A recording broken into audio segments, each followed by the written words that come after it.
မင်္ဂလာပါညီကိုမောင်နှမတို့အခုဘာသာရေးရဲ့ပြိပက္ခအကြောင်းတွေကြည့်ပြီးတော့မှကျွန်တော်အနေငယ်လေးပြောပြချင်တယ်ချစ်တော်ညီကိုမောင်နှမများအခုအချိန်မှာကျွန်တော်တို့သူ့ဘာသာမကောင်းငါဘာသာပဲကောင်းတယ်ငါဘာသာမကောင်းသူ့ဘာသာအဲ့ဓာတွေအငင်းပွားပြီးတော့မှတယောက်နဲ့တယောက်ပြဿနာတွေဖြစ်စကားတွေများနေရမယ်အချိန်မဟုတ်ဘူးအဲ့ဓာတွေစကားများပြီးသူ့ဘာသာကောင်းတယ်ငါဘာသာကောင်းတယ်ပြောနေလို့ရောကျွန်တော်တို့နိုင်ငံကြီးအေးချမ်းလို့လားကျွန်တော်တို့နိုင်ငံကြီးတိုးတက်လာလို့လားကျွန်တော်ဆရာလုံနေတာမဟုတ်ပါဘူးဆရာကြီးလုံနေတာမဟုတ်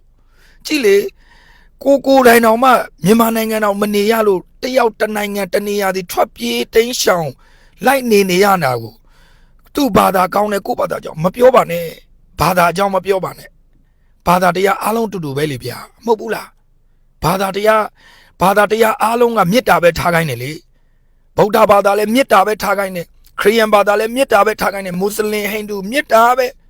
ကျွန်တော်တို့ဘာသာတရားကမေတ္တာတွေထားခိုင်းတဲ့အတိုင်းကျွန်တော်တို့မေတ္တာတွေပဲထားရအောင်လေဘာသာတရားတွေကိုင်းဆိုင်ပြီးတယောက်နဲ့တယောက်ထိုင်ဆဲနေဖို့မှမဟုတ်တာတယောက်နဲ့တယောက်အပြစ်ရှိနေအောင်ခွင့်လွတ်ဖို့လိုတယ်လေအပြစ်ရှိနေအောင်မှအပြစ်ကိုဖုံးဖိပေးဖို့လိုတယ်လေကျမ်းစာတစ်ချက်ကပြောလဲဆိုတော့ချစ်တော်စိတ်တည်လေခတ်သိမ်းသောအပြစ်တို့ကိုဖုံးအုပ်တတ်၏လေကျွန်တော်တို့အပြစ်ညီကိုချင်းချင်းမောင်နှမအချင်းချင်းအပြစ်မြင်နေအပြစ်ရှိနေအောင်မှပေါ်ထုတ်ပြီးတော့မှအပြစ်တင်ဝေဖန်ပြီးတော့မှစီရင်ဖို့မဟုတ်ပဲနဲ့တယောက်နဲ့တယောက်ခွင့်လွတ်ပြီးတီးခံပြီးအပြစ်တွေကိုဖုံးဖိပြီးချစ်တဲ့စိတ်နဲ့သူ့ကိုဆွဲခေါ်ပေးရမယ်မဟုတ်ဘူးလားဘာသာတရားတွေကလည်းဒီအတိုင်းပဲတုံသင်ပေးတာလေဘာသာတရားသူ့ဘာသာကောင်းတယ်ငါဘာသာမကောင်းရှောက်ပြောနေမဲ့တူတူတယောက်နဲ့တယောက်ကျွန်တော်တို့အခုချိန်မှာပို့ပြီးတော့မှချစ်ကြရအောင်မြန်မာစကားပြောတဲ့မြန်မာလူမျိုးများ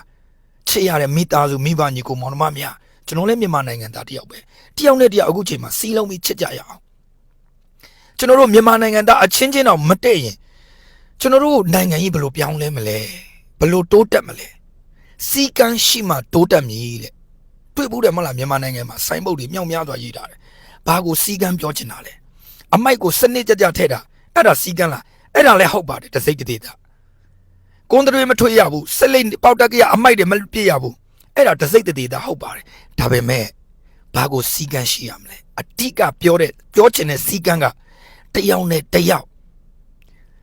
က်ရဲ့တယောက်ကိုချင်းတိတ်ခါကိုယ့်ရဲ့ဘာသာတရားကိုစောင့်ထိန်တဲ့စီကန်းကိုပြောနေတာဖြစ်တယ်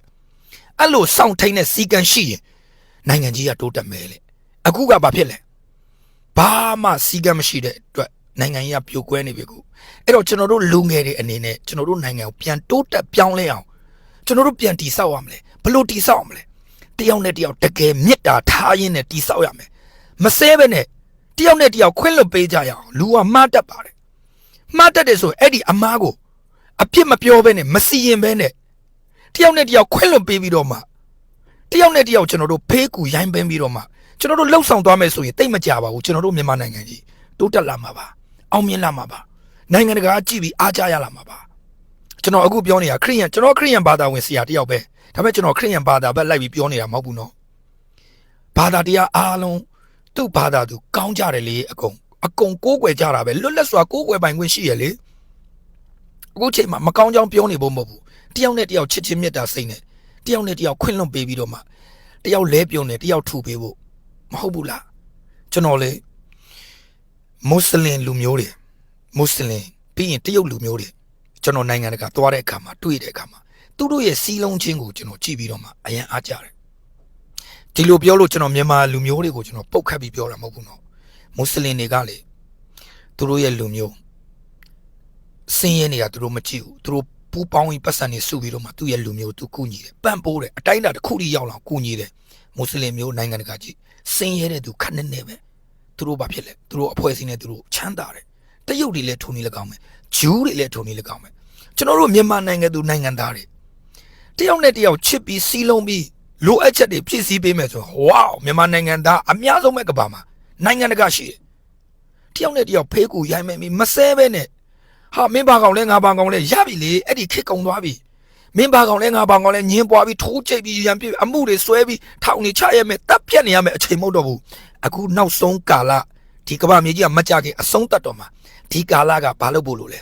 ဲချစ်ချင်းမေတ္တာနဲ့တယောက်နဲ့တယောက်ဆွဲခေါ်ပြီးတော့မှတယောက်နဲ့တယောက်တိဆောက်ပေးပြီးတော့မှအပေါ်မြင့်တင်ပေးရမယ်ကာလဖြစ်တယ်ဒါကြောင့်ကျွန်တော်အနေနဲ့အားပေးခြင်းတယ်တယောက်နဲ့တယောက် မြန်မာနိုင်ငံသူနိုင်ငံသားအချင်းချင်း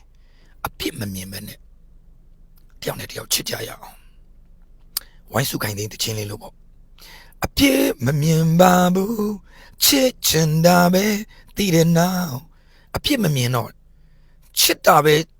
တွေ့သွားရင်အပြစ်မမြင်တော့အဲ့လိုပဲတယောက်နဲ့တယောက်ချစ်မယ်တယောက်နဲ့တယောက်ဖေးကူရိုင်းမေးမိတယောက်နဲ့တယောက်သွားမယ်ဆိုရင်အကုန်အရာရာအတိုင်းအကုန်လုံးကလှပပြည့်စုံလာလိမ့်မယ်သူပြင်ကျွန်တော်တို့မြန်မာနိုင်ငံကြီးလှပတာယာလာလိမ့်မယ်တိုးတက်လာလိမ့်မယ်လွတ်မြောက်လာလိမ့်မယ်ပြောင်းလဲလာလိမ့်မယ်အဲ့ဒါဘယ်ကနေစမလဲတင်းနဲ့ကျွန်တော်နဲ့တယောက်နဲ့တယောက်ချစ်ချင်းမြတ်တာနဲ့စမှာဖြစ်ပါတယ်လို့နော်ဒါကြောင့်တယောက်နဲ့တယောက်မပုတ်ခတ်ကြပါတော့နဲ့ကျွန်တော်ဆရာကြီးလုပ်နေတာမဟုတ်ပါဘူးအားလုံးကိုချစ်တဲ့စိတ်နဲ့မြတ်တာနဲ့ပြောပြနေတာပါအားလုံးကိုဘုရားသခင်ကောင်းချီးပေးပါစေကျေးဇူးအများကြီးတင်ပါတယ်ခင်ဗျာ